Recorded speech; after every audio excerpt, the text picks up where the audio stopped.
బంగాళాఖాతం ఒడిలో ఒదిగి ఉన్న మన విశాఖపట్నం కేవలం ఒక నగరం కాదు.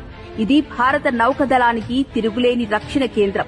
తూర్పు నౌకాదళ కమాండ్ కు ఐఎన్ఎస్ కళింగ ప్రధాన నిలయం. ప్రధాని నరేంద్ర మోదీ గారి నాయకత్వంలో భారతదేశ సముద్ర సరిహద్దుకు కాపలా కాస్తున్న రక్షణ కవచం. यदि लक्ष्य दुरंत है, यात्राएं दिगंत है, समंदर और चुनौतियां अनंत है, भारत का उत्तर है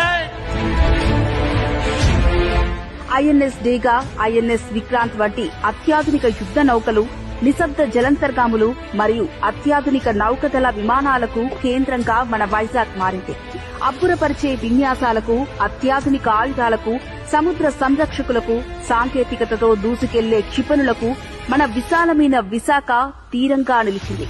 దీనికి తోడు హిందుస్థాన్ షిప్ యార్డ్ నావికాదళంలో కీలక భూమిక పోషిస్తూ దేశ ప్రయోజనాలను కాపాడుతోంది. దేశ రక్షణ వ్యవస్థలో రానున్న రోజుల్లో మరింతగా విశాఖపట్నం పాత్ర పెరుగుతోంది. సాంకేతికత పురోగతి మరియు నైపుణ్యం కలిగిన మానవ వనరులతో రక్షణ ఆవిష్కరణ మరియు స్వదేశీ తయారీకి కేంద్రంగా మారుతోంది.